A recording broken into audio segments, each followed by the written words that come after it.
All right, Chad Millman, Action Network CCO, all odds presented by FanDuel. It's sharp or square. I didn't like the Lions initially this week, but I'm warming to them. Let me throw you out one that just feels right. Tomlin is one of the great underdog coaches in the league. Pittsburgh plus 14 against Buffalo feels like the obvious one. 14's an absurd number. Buffalo jumps to a lead, hides the playbook, pulls some starters. They're already missing 5 due to injury. Steelers plus 14, sharp or square? Totally sharp. That's you look at a 14-point favorite in the NFL, and it's like a 42-point favorite in college football. And I'm not even exaggerating. That's just what it is. And you're talking about Mike Tomlin being in a Mike Tomlin rah-rah spot. That's the favorite spot. And that doesn't matter if he's got Ben Roethlisberger or Duck Hodges or now Kenny Pickett, who at least showed some mobility. He showed some ability to throw the ball downfield. He showed some athleticism. This is a team that I think has more opportunities with Kenny Pickett to move the ball than they had with Mitch Trubisky. So, and it's always hard to play a quarterback for the first time. You don't have any film on him yet. The wise guys are going to be on the Steelers at plus 14. Okay, here's a game. Sometimes a line is so weird, I think Vegas knows something or FanDuel knows something that I don't. Saints -6 hosting the Seahawks, who have looked good. I don't get it at all. I think the line should be 3.5. I would lean Saints, sharp or square. Well, it's you would lean Saints if you think the line should be 3.5.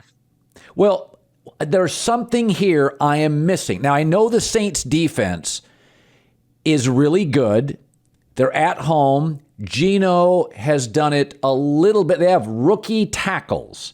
A little bit smoke and mirrors, playing better at home, on the road. Saints, awful loss. It seems to me the Saints, that line seems way too big. So Vegas knows something I don't. I would lean Saints. All right, so this is a very interesting game. And it's come up a lot in plenty of wise guy conversations because there's no planet in which the Saints are worthy of being 6-point favorites over anybody right now. So I saw this on Sunday night. It was one of the first bets I made of the Seahawks plus 5.5. And this is where it gets really interesting in betting. Bettors like to bet the number. And then they like to sprinkle in and complement the number with situations and personnel. The Seahawks had just beaten up on the Lions on the road. Geno Smith has looked amazing, one of the better quarterbacks in the NFL this year. And offensively, the Seahawks are second in DVOA, which I don't have to break it down, but essentially it means, according to all the advanced metrics that every geek likes to play with, the Seahawks are the second best offense in the NFL right now. The Saints, we don't know who's going to be quarterback. Alvin Kamara looks like he's not Alvin Kamara anymore. Michael Thomas, we don't know if he's going to be playing. Everybody was questionable this week on the injury list. The defense has not been getting to the quarterback the way they have. It feels like the books have not adjusted on this game yet from what they thought in the beginning of the season, which was the Saints could be contenders in the NFC South and the Seahawks are supposed to be one of the 2 or 3 worst teams. I think there's still value in the Seahawks here. The wise guys have been betting the Seahawks in this game. The line just feels fishy to me. It feels very fishy. Hate big favorites. Don't think I'm getting the best of the number. But the Buccaneers are getting healthy. I think the Chiefs are the best team in the league and are competitive. Atlanta is really bad against good teams. Little bit fool's gold. They can play average and below average teams close. Buccaneers in my blowout of the week, -9, 10. I think I'd take them, sharp or square. So this is the game, Colin. As you know, on the podcast that I co-host with my friend Simon Hunter, because I don't want you trying to drive a wedge between us, we'll do the segment Sharp Calls, where professional bettors will call us about games that we talked about in part 1 of the podcast early in the week, so they can give us their input when we talk about it in part 2 of the podcast later in the week. We loved Atlanta early in the week. Atlanta, one of the 3 bets I made on Sunday, along with the Seahawks in one other game, which we may talk about. at 8.5. I loved it. I am shocked the line has moved to 10. Even more shocked because this is a pros Joe's game. The bets are coming in on the Buccaneers. When you see bets on one side, that's usually the public. The money is on the Falcons. That's usually professional money. The line usually moves in the direction of the professional money. Simon got a lot of calls this week about how much people love the Bucs. And betting is a little bit like investing. You want to ride the wave and then you want to sell at the peak. And with the Falcons specifically, professional bettors have been on the Falcons every single week. They are 4-0 against the spread. Professional bettors have loved them every single week. I think what they saw with the Bucs last week was Tom Brady playing really well in a high-scoring game when he's got a full complement of his receivers available. And I think they're thinking we're selling high on the Falcons and getting in on the Bucs. So there's a little bit of a split in what the conversation is. I can't fault you for taking the Bucs. I'll be on the Falcons. Bailey Zappi is not Mac Jones, but I'm not so sure he's that much worse than Mac Jones. Patriots only -3.5. Jared Goff splits. He's great at home, not so on the road. Still missing Swift, still missing his top receiver. Detroit has not shown an ability. This is going to be a ball control game with the Patriots owning time of possession. I think they're going to win, dominate the clock. Mac Jones may play. The number tells me bet Detroit 3.5. I'm going to take Patriots sharp or square. Well, look, if it's 3.5, take the Lions. If it's 3, if you like the Patriots, take the Patriots and hope for a push. Because the Lions, everything you're saying is right. And we don't know about DeAndre Swift, right? We don't know about Amon-Ra St. Brown. Playing on the road in New England is different than playing inside where the Lions have been playing. And they've performed incredibly well offensively. And Jared Goff looks like he's, a different player than what he really is. But this is a number. And the Lions have risen up and bitten kneecaps and played with 3 toes and half a butt cheek. And doesn't matter how far out of the game they are, they don't stop coming at you. And even if the Patriots are up by a touchdown or 10 points late in the game, the Lions are going to find a way to make kooky plays and keep playing until the final whistle. So just feels like you got to play the number here. And if you got half a point, you play the Lions. If you don't, you play the Patriots.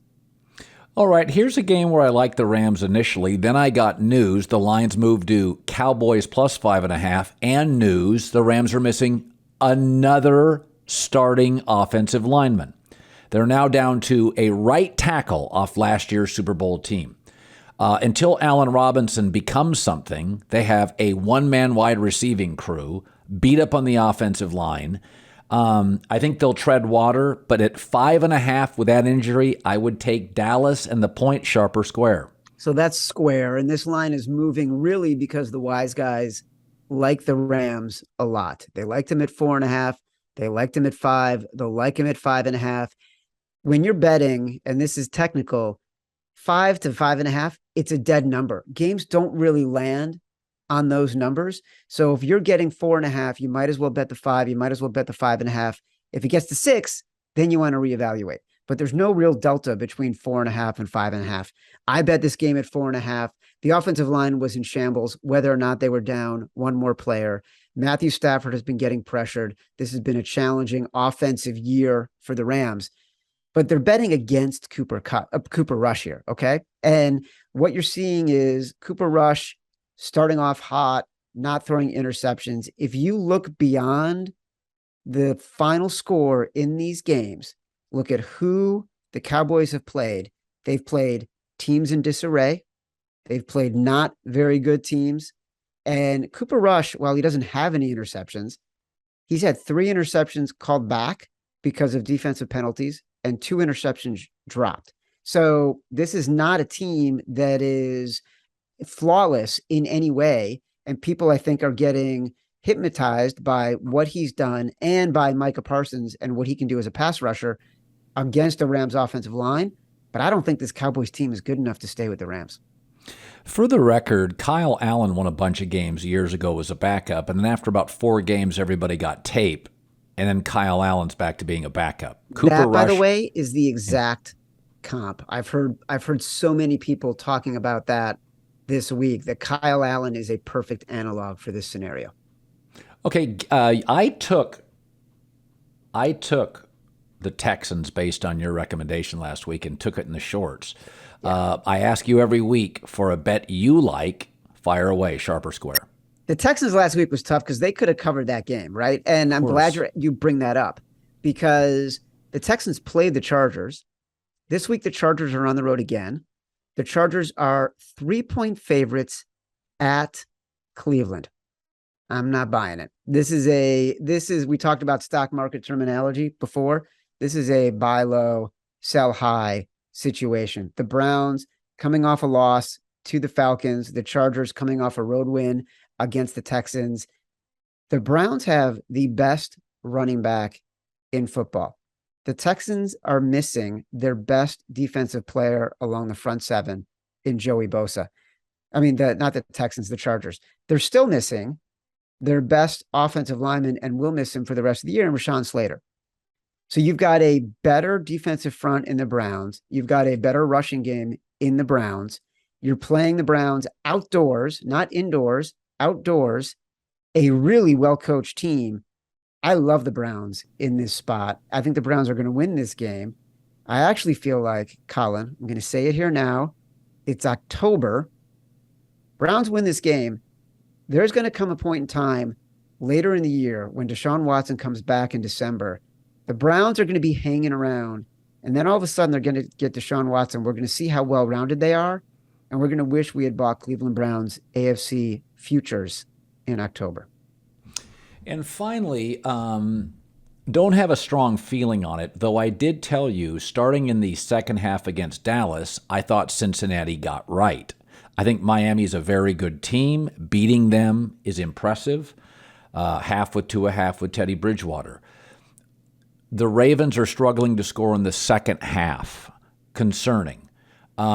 Just where do you land on this? Again, all of our odds provided by FanDuel. I don't know what the latest number is, but I just kind of your interpretation of a big division rivalry game where, they're going to put their best corner on Jamar Chase. Do they take him out? The Bengals aren't running it very effectively. Where do you land on that one? So I am on the Ravens at -3. In this game right now, I'm checking it on FanDuel as we speak, had been moving around a little bit. So it's 3.5. So the money has been coming in on the Ravens. I'm not surprised. I think it will continue to come in. I think the Ravens, you say they've struggled to score in the second half. I think they're a couple of plays away from being 4-0 and having beaten two really good teams in Miami and in Buffalo. And I think the Bengals, while I was on them last week, and I do feel like they started to get right, I think this is a really tough spot for them. And so I'm on the Ravens here. The wise guys have been on the Ravens. It's one of the reasons why this number is flashing to 3.5.